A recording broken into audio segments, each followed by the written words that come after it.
उरण तालुक्यातील विंधणे गावातील अरुण डाकी यांच्यासह कुटुंबियांची वडिलोपार्जित जागा गावातील 3 बहिणींनी जावयांच्या सांगण्यावरून खोटे 7/12 बनवून हडप करण्याचा प्रयत्न केलाय।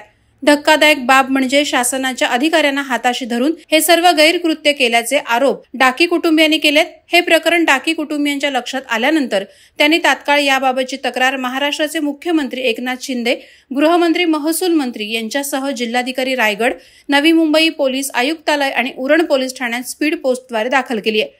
मात्र वडिलोपार्जित जागेचा 7/12 भलत्याच माणसाच्या नावे बनवला गेल्याने प्रशासनाचे अधिकारी नेमके काय काम करतात, यामध्ये किती प्रमाणात आर्थिक वजन ठेवण्यात आलं, या प्रकरणात भूमी अभिलेख अधिकारी सामील आहेत की महसूलचे अधिकारी, असे अनेक प्रश्न आता डाकी कुटुंबियांना सतावू लागलेत। त्यामुळे खोटे दाखले बनवून देणाऱ्या अधिकाऱ्यांसह फसवणूक करणाऱ्यांवर कारवाई करून न्याय मिळवून देण्याची मागणी या कुटुंबियांनी केली आहे। डाकी कुटुंबियांनी आपले वकील धीरज डाकी यांच्या सल्ल्यानुसार याबाबत तक्रार दाखल करून न्यायाची मागणी केली आहे। 7/12 आमच्या गावातलेच आहेत ते माणसं, 7/12 ज्यांची नावं आहेत ती, पण त्यांची एक सुद्धा इथं 1 इंच काही 1 कप्पा कुठं जमीन नाही त्यांची इथं या सर्वे नंबर मध्ये। कधी मी 50 वर्षात असताना त्यांना बघितलं नाही इथं शेत। तर त्यांनी ते 2 उतारे खोटे बनवलेले आहेत। एक नंदा चंद्रकांत पाटील आणि पुष्पा चंद्रकांत म्हात्रे आणि ही एक विजया केशव कटेकर, या 3 बहिणी आहेत। त्यांना भाऊ नाही, आई वडील वारलेत, त्यांचे नावाचे हे उतारे झालेले आहेत नवीन तयार। प्रोत्साहन आता तिथं भूमिलेखा अभिलेख तिथंच चालू होती केस, तिथे केस चालू होती, तिथं केस चालू, यांची दोघांची भांडणं झाली म्हणून त्यांनी स्थगित ठेवली। आम्हाला सांगितलं की तुमची केस स्थगित राहिली, त्याच्यात आमचं पण नाव होतं, आमच्यावर पण कंप्लेंट होती आणि ही 149चा हिस्सा नंबर 3 आहे का, त्यांच्यावर त्यांनी केस टाकली की ही जमीन आमची आहे आणि ती जमीन त्यांची त्यांना परत देऊनची आता त्यांनी नवीन उतारे घडवलेत। 149चा 11चा 2 आणि 149 11चा 7 ती जागा अस्तित्वात नाही इथं। आता एवढी वर्ष मी शेत इथं करते, पण मला कधी ती दिसली नाही जागा, पिकवताना पण नाही दिसली, कुठं इथं दिसतच नाही ती लोक, फक्त नुसते 7/12 घडवले आहेत। नमस्कार, मी ॲडव्होकेट जीविका डाकी। तर मी सुद्धा या एरियामध्ये म्हणजे याच गावची एक कन्या आहे। तर हा जो एरिया आहे तो अटल सेतू प्रभावित एरिया आहे, त्यामुळे इथल्या जमिनीला पण खूप जास्त भाव आहे, जमिनीची किंमत आहे या जमिनीची। तर ह्या जमिनीमध्ये जे इन्व्हेस्टर इन्व्हेस्ट करतात, तर त्यांना माझी विनंती आहे की इथली जमीन विकत घेताना जे 7/12 आहेत ते तर आहेतच, पण ते 7/12 खरे आहेत की खोटे आहेत हे सुद्धा तुम्ही चेक करून इथली जमीन विकत घ्या।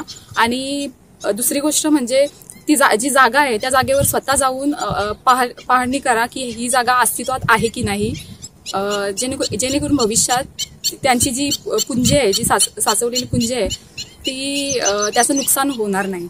तर आपण आता सर्वे नंबर विंधणे, सर्वे नंबर 149चा 11 जो आहे तिथे आपण आलेलो आहोत। हे माझे आशील आहेत, यांची अशी तक्रार आहे की खूप पूर्वीपासून वडिलोपार्जित अशी यांची 22 गुंठे अशी जमीन होती या ठिकाणी।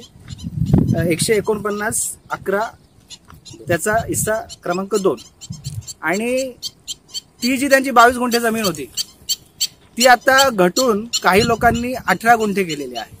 आणि एक गोष्ट त्यांच्या निदर्शनास अशी आलेली आहे की ह्या ठिकाणी हे लहानपणापासून इथे शेती करत आहेत, त्यांना ज्या व्यक्ती ते लहानपणापासून कधी इथे कसताना दिसल्या नाही त्या व्यक्तींच्या नावे इथे 2 7/12 घडलेले आहेत।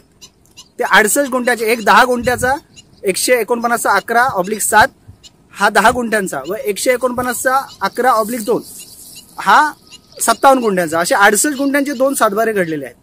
आणि गंमत अशी आहे की त्या 7/12 ज्या लोकांची नावं आहेत त्या लोकांचा 1 गुंठा ही जागेवर इथे पोझिशन नाहीये किंवा गेली 50 वर्ष ते इथे कधी त्यांना कसताना दिसलेले नाहीत।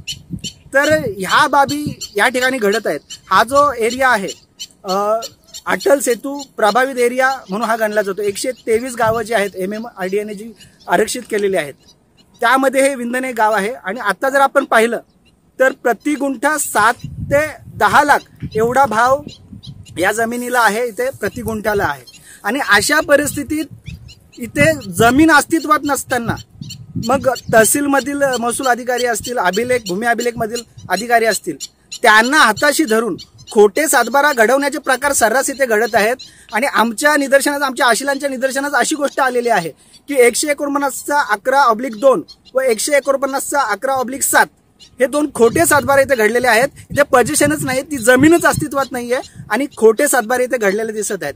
त्यामुळे ह्या बातमीद्वारे आम्ही सरकारचं लक्ष या गोष्टीकडे वेधत आहोत की त्यांनी लवकरात लवकर ह्या प्रकरणामध्ये लक्ष देऊन या शेतकऱ्यांना न्याय द्यावा आणि भविष्यात महत्वाची गोष्ट अशी आहे की काही जे क्लायंट लोक आहेत, मुंबईतले मध्यमवर्गीय ग्राहक आहेत, ते 1-1 गुंठा 2-2 गुंठा आपल्या आयुष्याची पुंजी जी आहे ती इन्व्हेस्ट करून येथे जमीन खरेदी करत असतात.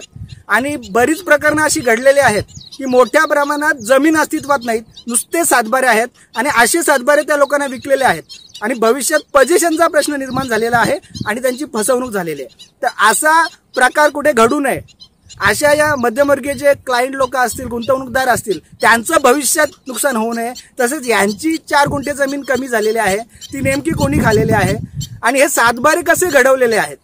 जे खोटे सातबारे, जमीन अस्तित्वात नसताना, 1 इंचही जमिनीवर त्यांचा ताबे कब्जा नसताना हे सातबारे कसे घडलेले आहेत याचा तपास होणं खूप गरजेचं आहे. आणि माझ्या निदर्शनात अशी गोष्ट आशिलांनी आणून दिलेली आहे की ह्यांनी जे सातबारे घडवलेले आहेत 2, तर हे सातबारे घडवण्याआधी एका पार्टीकडून त्यांनी 5 लाख रुपये उचललेले आहेत. मग हे 5 लाख रुपये त्यांनी उचलून त्याचं नेमकं काय केलेलं आहे, ते कोणाच्या हातात कोणाला मेजा खालून दिलेले आहेत याचाही तपास कुठेतरी झाला पाहिजे. माझ्या आशिलांनी माननीय मुख्यमंत्री असतील, माननीय महसूल मंत्री असतील, माननीय गृहमंत्री असतील, जिल्हाधिकारी असेल, पोलीस कमिशनर असतील, तसेच उरणचे वरिष्ठ पोलीस निरीक्षक असतील, यांना पत्र पाठवून आपली तक्रार दिलेली आहे आणि याचा योग्य तो तपास व्हावा अशी मागणी त्यांनी केलेली आहे. तरी माझी एक सरकारलाही विनंती आहे की एक पारदर्शक कारभार आणण्यासाठी आपण प्रयत्न करत आहोत. तर हा जो विंधने 149चा 11 ह्या सर्वे नंबरमध्ये जी गडबड झालेली आहे, ज्या लोकांनी जी गडबड केलेली आहे, महसूल अधिकाऱ्यांनी गडबड केलेली आहे, तर ह्या गोष्टीचा योग्य तो तपास व्हावा अशी मागणी मी माझ्या आशिलांकरता करत आहे. वादळवारा लाईव्हसाठी राज भंडारी, पनवेल. नवी मुंबई व रायगड जिल्ह्यातील ताज्या बातम्या आणि घडामोडींसाठी सबस्क्राईब करा वादळवारा लाईव्ह चॅनल आणि दाबा बेल आयकॉन.